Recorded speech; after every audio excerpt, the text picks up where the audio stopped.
క్రీస్తు మనకు ఎంత గొప్ప వరమో, ఆయన మనకు దొరకటము అనేటువంటిది మనం ఈరోజు తెలుసుకోబోతున్నాము. ఆయన మన కొరకు చేసినవి. రోమా పత్రికను గమనించినట్లయితే, రోమిలకు రాసిన పత్రిక 6వ అధ్యాయము 23వ వచనం చూద్దాం. రోమిలకు రాసిన పత్రిక 6వ అధ్యాయము 23వ వచనం. రోమిలకు రాసిన పత్రిక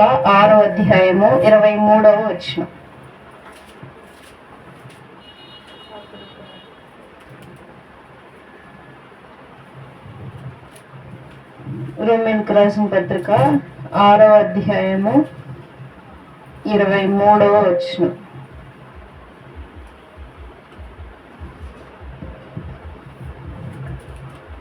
ఏలయనగా పాపము వలన వచ్చు జీతము మరణము, అయితే దేవుని కృపావరము మన ప్రభు అయిన యేసుక్రీస్తునందు నిత్య జీవము. ఇక్కడ ఒక ఆజ్ఞ ఉంది. పాపమునకు వచ్చు జీతము మరణము. ఎవరు తప్పు చేస్తారో వాళ్ళే శిక్ష పొందాలి. ఎవరు అన్యాయం చేస్తారో వాళ్ళకి శిక్ష పొందాలి.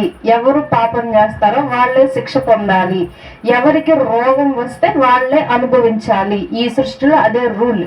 అయితే ఈ రూల్ ని దేవాది దేవుడు ఆయన మీద వేసుకున్నాడు. అంటే మనకు వచ్చే రోగాలని ఆయన మీద మోపుకున్నాడు.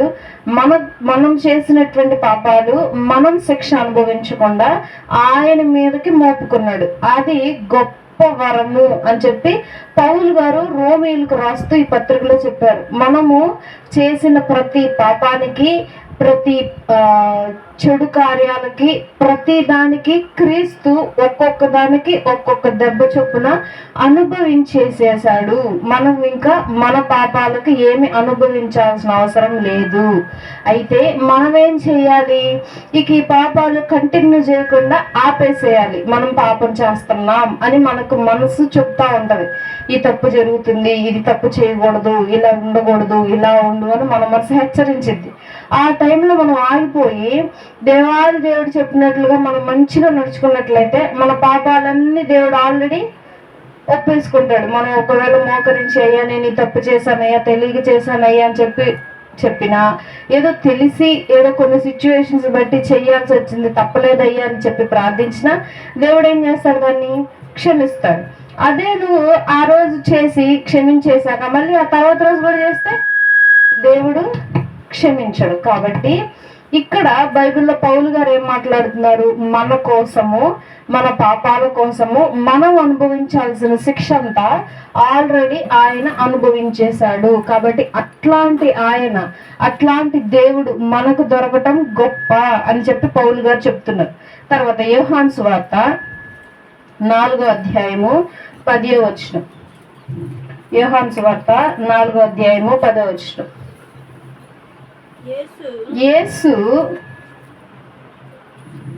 అందుకు యేసు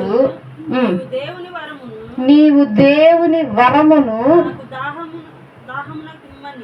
నాకు దాహమునకిమ్మని నిన్ను అడుగుచున్నవాడెవడో అదియు ఎరిగి ఉంటే నీవు ఆయనను అడుగుదువు, ఆయన నీకు జీవ జలం ఇచ్చునని ఆమెతో చెప్పెను. ఇక్కడ యేసుక్రీస్తు ప్రభువారు ఒక సమరయ స్త్రీ దగ్గరికి వెళ్ళి మాట్లాడుతున్నాడు. యేసుక్రీస్తు ప్రభువారి దగ్గర ఉన్నటువంటి శిష్యులు ఏం చేశారనంటే, మధ్యాహ్నం టైం అయింది, చక్కగా రొట్టెలు ఏమైనా దొరుకుతాయేమో అని చెప్పి ఊర్లోకి వెళ్ళారు వాళ్ళు. ఈయన మాత్రం నడుచుకుంటా ఊరు బయట ఒక బావి ఉంటే ఆ బావి దగ్గర కూర్చున్నాడు. ఆ బావి దగ్గర నీళ్లు తోడుకోవటానికి మధ్యాహ్నం పూట సమరయ స్త్రీ అని ఒక స్త్రీ వచ్చింది. సమరయులు, యూదులు వీళ్ళిద్దరూ కలవరనమాట. వీళ్ళిద్దరు మాట్లాడుకోరు, వీళ్ళిద్దరు ఎదురు పడరు, వీళ్ళిద్దరికి గొడవలుగా ఉంటారు, దూరంగా ఉంటారు. సో క్రీస్తు యూదులు అనమాట. ఈయన చక్కగా అక్కడ బావి దగ్గర కూర్చొని ఆమె తోడుతూ ఉంటే ఈయన అడుగుతాడమ్మా నాకు కొంచెం నీళ్ళు ఇస్తావా, దాహంగా ఉంది అని అడుగుతాడు. ఇంకా ఆమె ఆయన చూసి, అయ్యా నువ్వేమో యూదుల్లాగా ఉన్నావు, నేనేమో సమరయ స్త్రీని, నన్ను ఎందుకు అయ్యా అట్లా అడుగుతున్నావు, మీకు మాకు సరిపడదు కదా, మేము మాట్లాడుకోకూడదు, చూస్తే ఎవరన్నా కొడతారు, మళ్ళీ నన్నే కొడతారయ్యా అని అంటే, చూడమ్మా అవి ఏమీ జరగవు. అయితే నిన్ను దాహం అడుగుతుంది ఎవరో తెలుసా, అది తెలుసుకో ఫస్ట్. అంటే నేనెవరో తెలుసా అని అంటున్నాడు, నేనెవరో తెలుసా అని అంటున్నాడు. అప్పుడు ఆమె అంటది, సరేనయ్యా, కనీసం నీళ్లు తాగటానికి చెంబు కానీ ఏదైనా బకెట్ ఏమీ లేదు కదా, మరి ఎట్లా తాగుతావు నీళ్లు, ఎట్లా తోడివ్వమంటావు నీకు, నేనేమో ఒక బిందె మాత్రమే తెచ్చుకున్నాను అని అంట. అనగానే, నేనిచ్చే నీళ్లు నువ్వు తాగితే ఎప్పటికీ దప్పికొనవు. అంటే ఈ బావిలో నీళ్లు, ప్రపంచంలో ఏ నీళ్లు తాగినా సరే మళ్ళీ గంటకే తాగాల్సిందే. సో నేనిచ్చే నీళ్లు ఎప్పటికీ మళ్ళీ దాహం కావు, ఇంకా ఆ నీళ్లు నీకు జీవితాంతం సరిపోతాయి అని అంటాడు. అవునా, ఎక్కడ దొరుకుతాయ్యా నీళ్లు, చెప్పండి అయ్యా తెచ్చుకుంటాను అంట.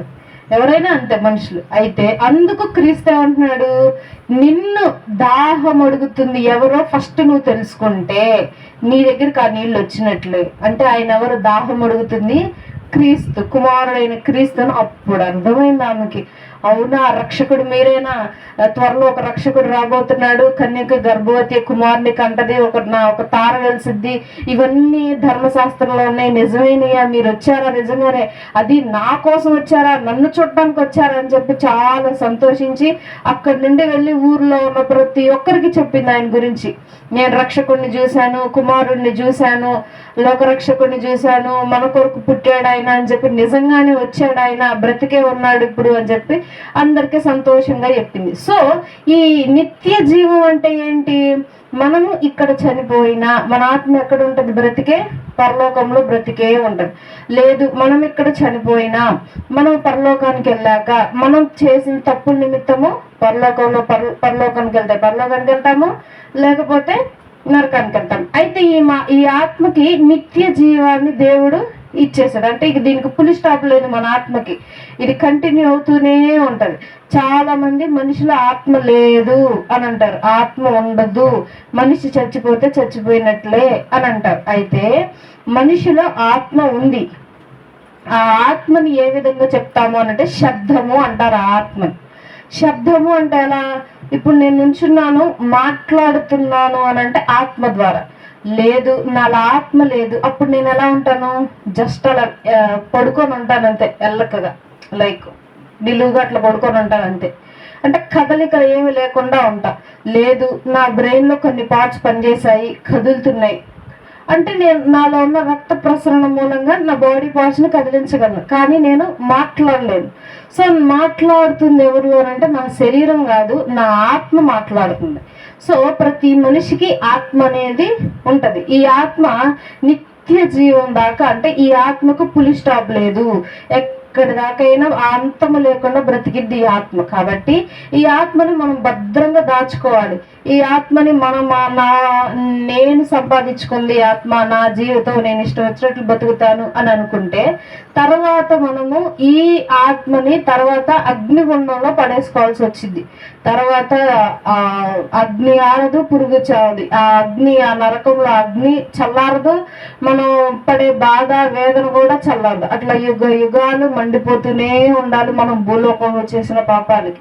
కాబట్టి దేవుడు మనకు ఉచితంగా ఇచ్చాడు. ఏంటిది అని అంటే నిత్య జీవం. తర్వాత ఇంకేమి ఇచ్చాడో చూద్దాం.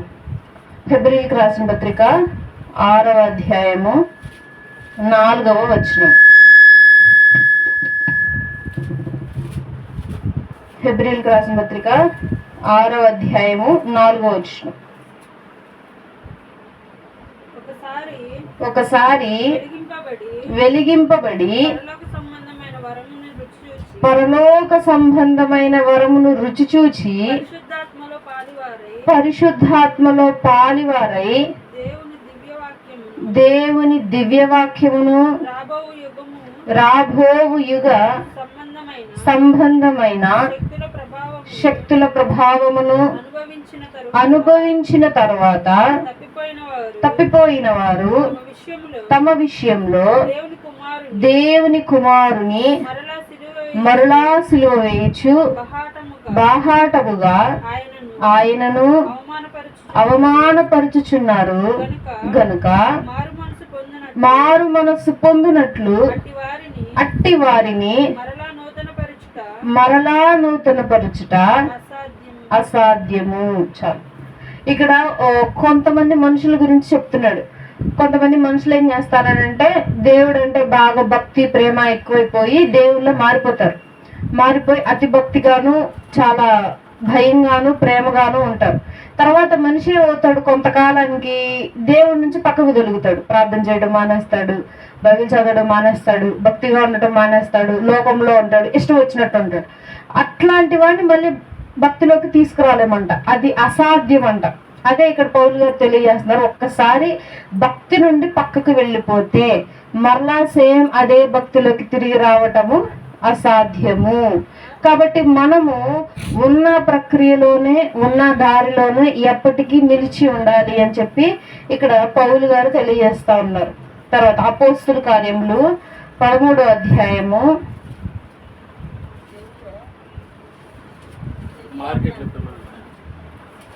అపోస్తుల కార్యములు 13వ వచనం.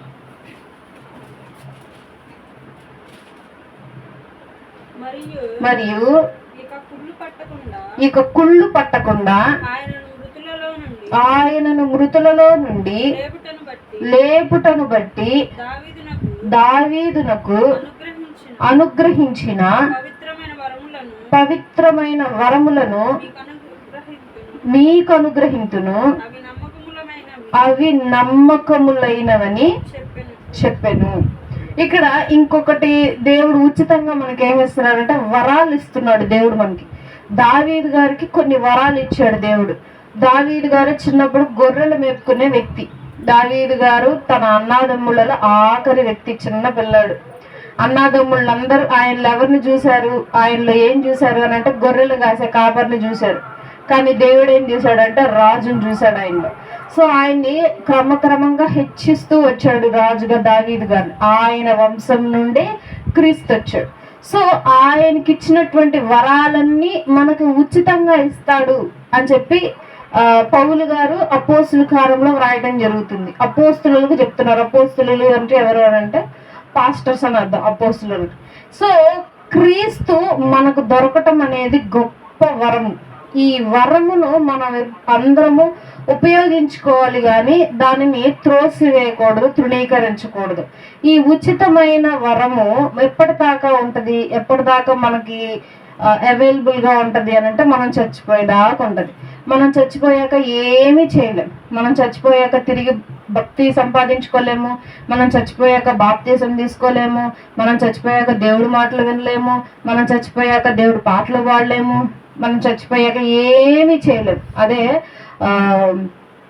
ధనవంతుడు బేదలాజరు అంటాడు. ధనవంతుడు అయ్యే ఒక్కసారి నేను మారుతాను అని అంటాడు నరకంలోకి వెళ్ళి, నేను మారుతాను, నన్ను ఇంకొక ఛాన్స్ ఇవ్వండి, భూలోకానికి పంపించండి, నేను మారేస్తాను అంట. లేదు, ఒకే ఛాన్స్ ఇస్తాడు దేవుడు. ఆ ఛాన్స్ నువ్వు ఉపయోగించుకోలేకపోయావు కాబట్టి నువ్వు నరకంలో ఉన్నావు. సరే, అయితే మా తమ్ముళ్ళు మా చెల్లెళ్ళు ఉన్నారు, వాళ్ళకన్నా చెప్పండి. వాళ్ళకి చెప్పడానికి ఆల్రెడీ చాలా మంది బయలుదేరి ఉన్నారు. వాళ్ళు చెప్పింది వింటే బాగుపడి పరలోకానికి వెళ్తారు, లేదు అని అంటే విడవబడి నరకానికి వెళ్తారు అని చెప్పి అప్పుడే చెప్పారు. కాబట్టి మనం చనిపోతే ఏమీ చెయ్యలేము.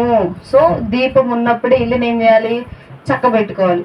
సో బ్రతికి ఉన్నప్పుడే మనిషి ఏం చేయాలి, దేవుని భక్తిలో ముందుకెళ్ళాలి.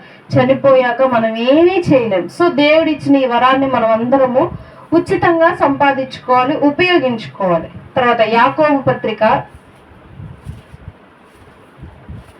1వ అధ్యాయము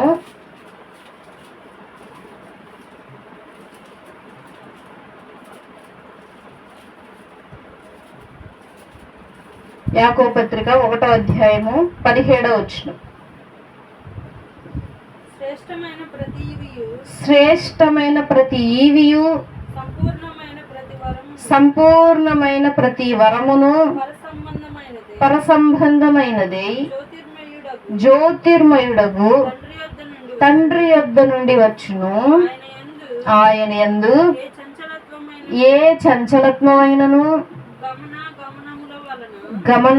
గమనముల వలన కలుగు ఏ ఛాయ అయినను లేదు. ఇక్కడ ఇక్కడ యాకోబు గారు క్రీస్తు గురించి ఏం చెప్తున్నాడు? అసలు యాకోబు గారు ఎవరు అని అంటే యేసుక్రీస్తు ప్రభు వారి సొంత తమ్ముడు. ఫస్ట్ యేసుక్రీస్తు ప్రభు వారు ఎవరిని ఎరుక్కుండా పుట్టాడు. ఆయన అంటే యోసేపు గారి కుమారుడు కాదు, కన్యక గర్భవతి అయింది కదా. సో ఈ మరియమ్మకి తర్వాత పిల్లలు పుడతారు. యేసుక్రీస్తు ప్రభు వారి తర్వాత ఇంకా పిల్లలు పుడతారు వరుసగా. ఆ తర్వాత పుట్టినవాడే ఈ యాకోబు గారు.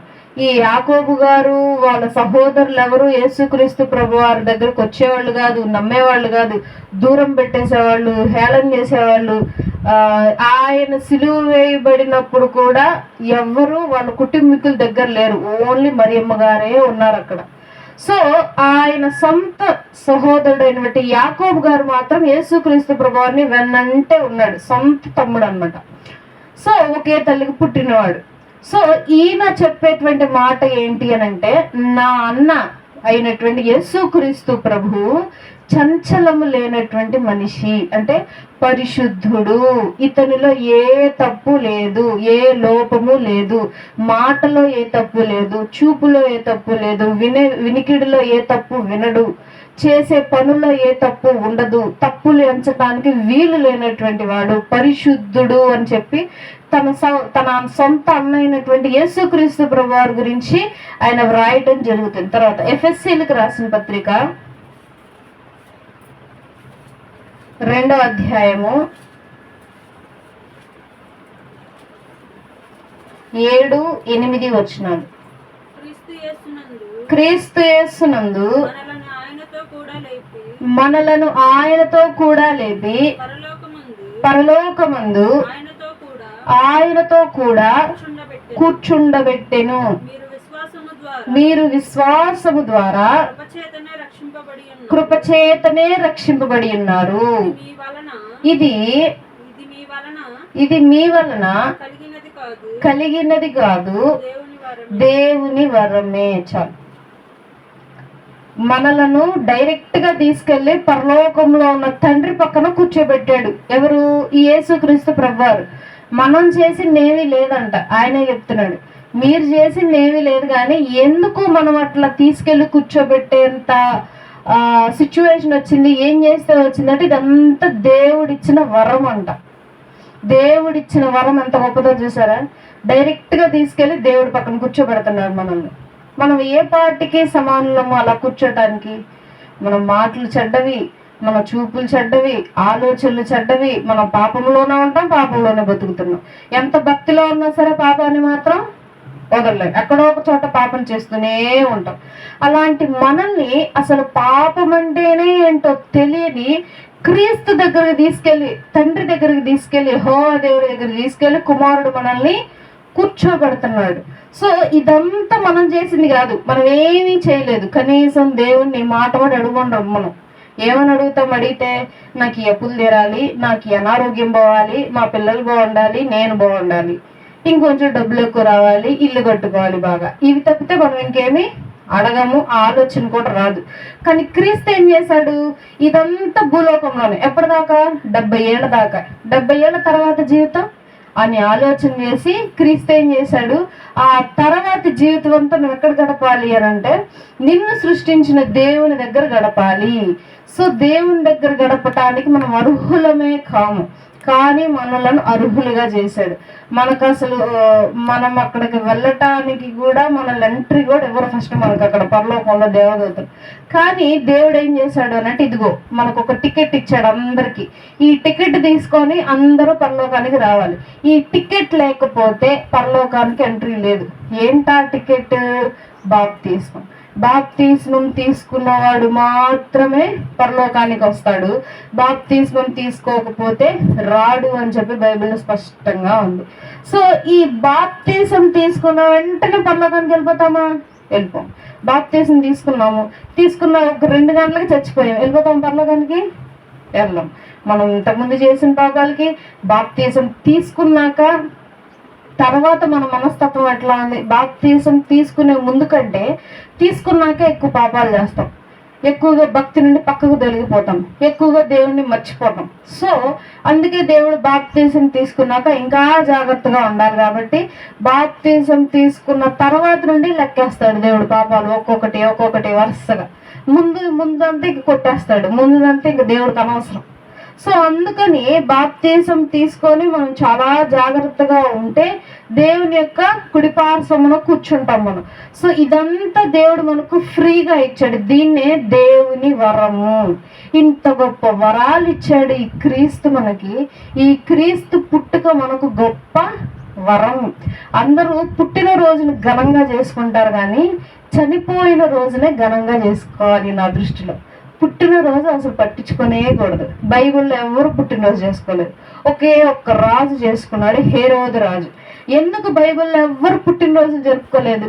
ఇప్పుడు ప్రపంచంలో పుట్టినరోజు వస్తే కేజీలు కేకులు కోస్తారు, అన్నదానాలు పడతారు, రక్తదానాలు చేస్తారు, ఇంకా ఏదేదో స్పెషల్గా బట్టలు పంచుతూ ఉంటారు, పేదవాళ్ళకి ఏదైనా సహాయాలు కావాలంటే చేస్తారు, మందులు పంచుతూ ఉంటారు, మెడిసిన్స్, ఏదైనా పిల్లలకి ఎవరికైనా ఆపరేషన్లు చేపిస్తారు ఫ్రీగా, వాళ్ళు పుట్టారు సందర్భంగా అని చెప్పి.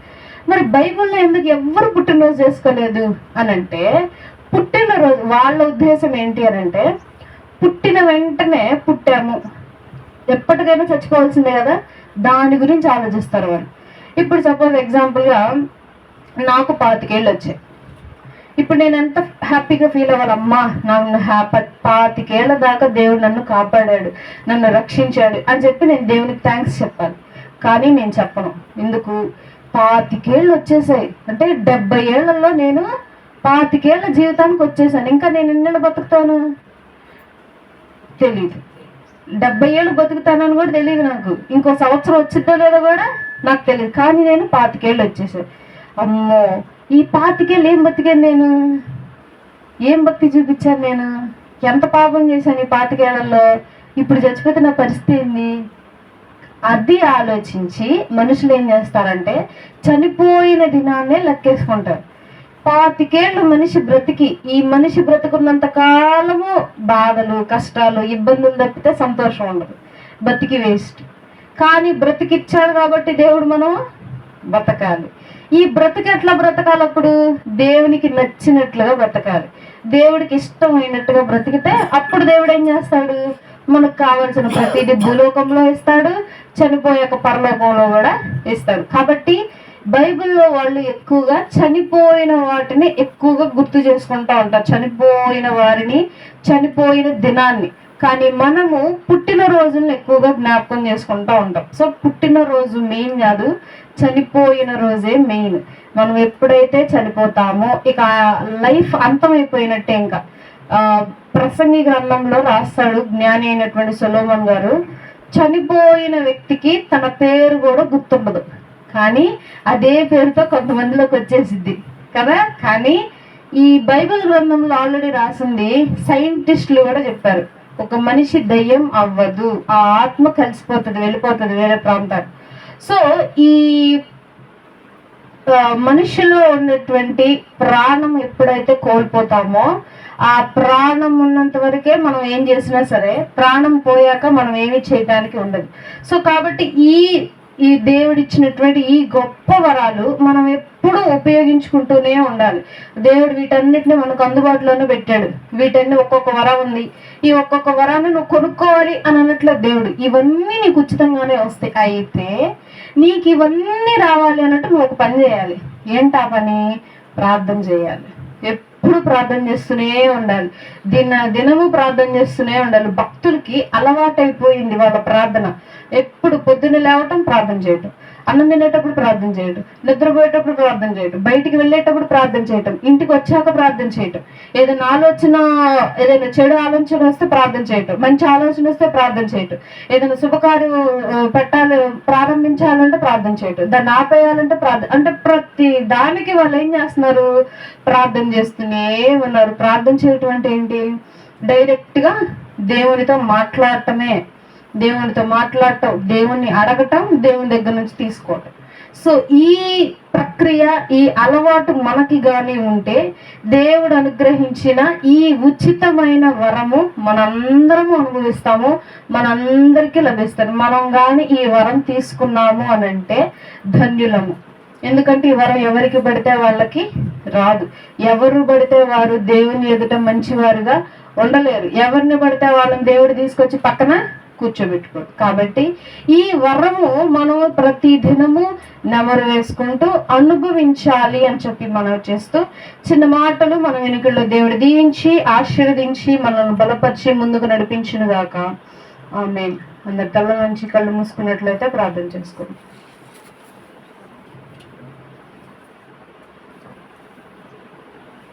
మమ్మల్ని మిక్కిలిగా ప్రేమించిన మా ప్రియ పరలోకపు తండ్రి, నీవు ఇచ్చినటువంటి గొప్ప దినం బట్టి, సమయం బట్టి వందనములు, స్తుతులు, స్తోత్రములు తండ్రి. నిన్నటి వరకు మీరు రకాల కాపుదలు భద్రపరిచి మా జీవితంలో ఇంకొక రోజును అనుగ్రహించారు. వందనాలు, స్తుతులు, స్తోత్రాలు. ఎంతో మంది రోజులకు నశించిపోతుండగా మీరు మమ్మల్ని ఎలాగో చేయకున్నాము ఇప్పటికీ సజీవులకు ఉంచారు. వందనాలు నా తండ్రి. ఈ రోజు జరిగినటువంటి కార్యక్రమాల్లో ఆది నుండి ఎంతవరకు అధ్యక్షత వహించారు కృతజ్ఞతలు. అయ్యా నా తండ్రి, మేము ఈ రోజు విన్నటువంటి వాక్య భాగంలో నా తండ్రి, అయ్యా నా తండ్రి ప్రభు, మీరు మాకు గొప్ప వరంగా అనుగ్రహింపబడ్డారు నా తండ్రి ప్రభు. అయ్యా ఇంత గొప్ప వరమును మేమందరము తండ్రి ప్రభు ఉపయోగించుకున్నట్టుగా, వినియోగించుకున్నట్టుగా సహాయం చేయండి నా తండ్రి ప్రభు. ఇక్కడ ప్రతి ఒక్కరిని మీరు జ్ఞాపకం చేసుకోండి అయ్యా. తన్ని ఎందు భయముతోను, భక్తితోను, ప్రేమతోను నిండుటకు తండ్రి ప్రభ చూపుటకు నా తండ్రి ప్రతి ఒక్కరిని ఆశీర్వదించి దీవించండి నా తండ్రి. సంఘంలో ఉన్నటువంటి ప్రతి ఒక్కరిని మీరు జ్ఞాపకం చేసుకోండి అయ్యా. ఈరోజు జరిగినటువంటి తండ్రి ప్రభు కార్యక్రమాల్లో, రాకపోకల్లో, ఆరోగ్య విషయంలో, ఆహార విషయంలో నా తండ్రి ప్రభు వాతావరణ విషయంలో మీరు తోడుగా ఉన్న విధానం బట్టి మీకు స్తుతులు అయ్యా. ఇక కూడికలు ముగించుకొని ఇంకో సండే స్కూల్కి వెళ్ళబోచునుగా రాకపోకలు మీరు తోడుగా ఉండండి అయ్యా. కార్యక్రమాలన్నింటినీ ముగించుకొని అయ్యా త్వరగా మా స్వగృహానికి వెళ్ళేటప్పుడు రాకపోకలు తోడుగా ఉండండి. క్షేమంగా మా స్వగృహానికి చేరుటకు సహాయం చేయండి అయ్యా. నా తండ్రి నీకే స్తోత్రాలు అయ్యా. తండ్రి సండే స్కూల్కి వచ్చిన ప్రతి ఒక్క బిడ్డను మీరు జ్ఞాపకం చేసుకుని వారికి కావాల్సిన ప్రతి ఒక్క జ్ఞానమును తండ్రి ప్రభు, శక్తిని, బలమును అనుగ్రహించండి తండ్రి ప్రభు.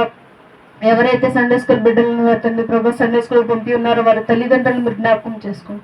వారి చేతి పనులను మీరు ఆశీర్వదించండి తండ్రి ప్రభు. నీకే స్తోత్రాలు నాయన అయ్యా. ఇదే విధంగా ఎటువంటి తండ్రి ప్రభు పరిచయను ఆశీర్వదించండి, బలపరచండి నా తండ్రి ప్రభు. ఇంకా అనేకమైన ప్రాంతాల్లో నీ యొక్క ప్రేమను వెలువరచుటకు మాకు కృప చూపించండి నా తండ్రి ప్రభు. మరలా నీ చిత్తమైతే నా తండ్రి మరలా వచ్చే శనివారము మేమందరము ఇదే విధంగా సమకూడి నేను స్తుతించి కనపరిచే భాగ్యం అనుగ్రహించాను. కూడి వచ్చిన ప్రతి ఒక్కరిని బట్టి పేరు పేరున మీ కృతజ్ఞతలు చెల్లిస్తున్నాను. సంఘంలో ఉన్నటువంటి ప్రతి ఒక్కరిని మీరు జ్ఞాపకం చేసుకోండి. వారికి ఉన్నటువంటి అనారోగ్యంలో మీరు తోడుగా ఉండండి నా తండ్రి ప్రభు. వారికి కావాల్సిన ప్రతి ఒక్క అవసరత మీరు తీర్చండి. మీరు వారిని ముట్టి స్వస్థపరిచి వారికి కావాల్సిన ప్రతి అవసరత మీ యొక్క నామంలో తీర్చిన తండ్రి నీకు గొప్ప సాక్షులుగా ఇక్కడ ప్రతి ఒక్కరిని నిలబెట్టమని నా ప్రియుడు, నా ప్రియరక్షకుడైనటువంటి యేసుక్రీస్తు వారి పరిశుద్ధ నామంలో ప్రార్థించి స్తుతించి బ్రతిమాలుకుంటూ పొంది ఉన్నాము తండ్రి, ఆమేన్. మన తండ్రి దేవుని ప్రేమయు, కుమారుడైన యేసుక్రీస్తు ప్రభువారి కృపయు, పరిశుద్ధాత్మ అన్యోన్య సహవాసము మనందరికి ఎల్లప్పుడూ తోడైండి నడిపించును గాక, ఆమేన్. అందరికీ వందనాలు.